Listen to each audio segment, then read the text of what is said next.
स्वामी विवेकानंद जी के संपूर्ण विचार इस वीडियो में और आने वाली बाकी वीडियो में साझा किए जाएंगे। कृपया हमारे चैनल को लाइक, सब्सक्राइब और शेयर जरूर करें ताकि यह ज्ञान और प्रेरणा हर किसी तक पहुंच सके। यह अंश स्वामी विवेकानंद के 1893 में शिकागो में हुए विश्व धर्म महासभा के एक भाषण का है। इसमें उन्होंने एक सरल लेकिन गहरी कहानी का उपयोग करते हुए संकीर्ण मानसिकता और विविध दृष्टिकोणों को अपनाने की आवश्यकता पर जोर दिया। नीचे इसका सारांश और विश्लेषण प्रस्तुत है। मैं आपको एक छोटी सी कहानी सुनाता हूँ।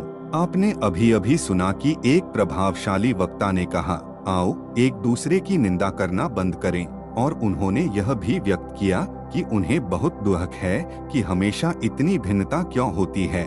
लेकिन मुझे लगता है कि मैं आपको एक कहानी सुनाऊं जो इस भिन्नता का कारण स्पष्ट करेगी। एक मेंढक एक कुएं में रहता था।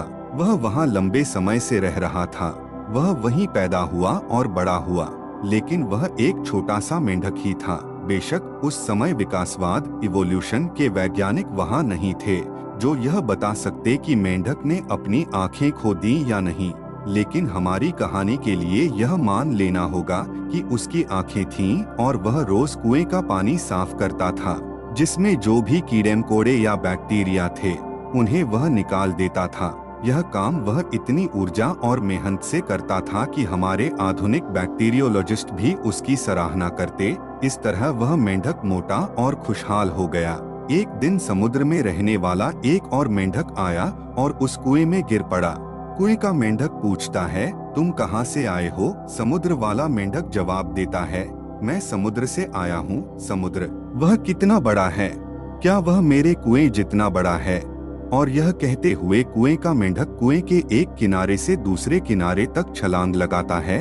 समुद्र वाला मेंढक कहता है, मेरे दोस्त, तुम समुद्र की तुलना अपने छोटे कुएं से कैसे कर सकते हो? फिर कुएं का मेंढक एक और छलांग लगाकर पूछता है, क्या तुम्हारा समुद्र इतना बड़ा है? समुद्र वाले मेंढक ने कहा, तुम बकवास कर रहे हो। समुद्र की तुलना तुम्हारे कुएं से करना गलत है। इस पर कुएं का मेंढक कहता है, कुछ भी मेरे कुएं से बड़ा नहीं हो सकता।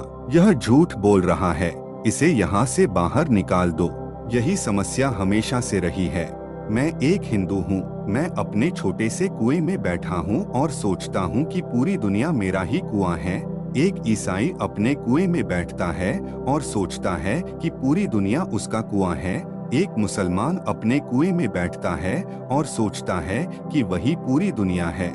मुझे अमेरिका का धन्यवाद करना चाहिए कि आप लोग इस छोटी सी दुनिया की दीवारें तोड़ने का प्रयास कर रहे हैं। मुझे उम्मीद है कि भविष्य में भगवान आपकी इस महान कोशिश में मदद करेंगे। कहानी का संदेश। स्वामी विवेकानंद इस कहानी के माध्यम से यह समझाना चाहते हैं कि लोग अक्सर अपने सीमित अनुभव और विश्वास के आधार पर सत्य और वास्तविकता को परिभाषित करते हैं।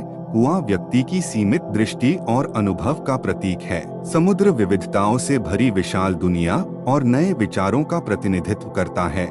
मुख्य संदेश, धार्मिक संकीर्णता, रिलीजियस एक्सक्लूसिविज्म। स्वामी विवेकानंद ने उन प्रवृत्तियों की आलोचना की है जिनमें लोग अपनी आस्था या दृष्टिकोण को ही पूर्ण सत्य मानते हैं और दूसरों के विश्वासों को झूठा या गलत समझते हैं।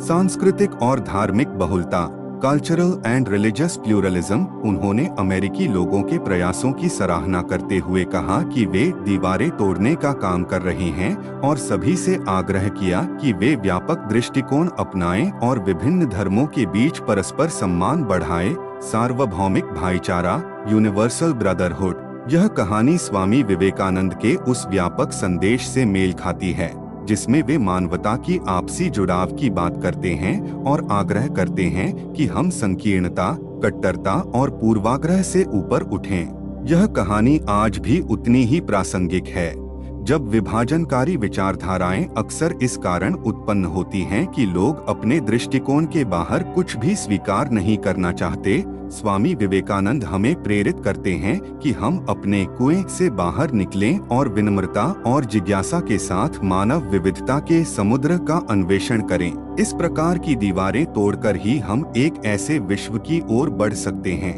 जहां समावेशिता और साझा समझ को महत्व दिया जाए। यह संदेश आज भी हमें विविधता में एकता के महत्व की याद दिलाता है।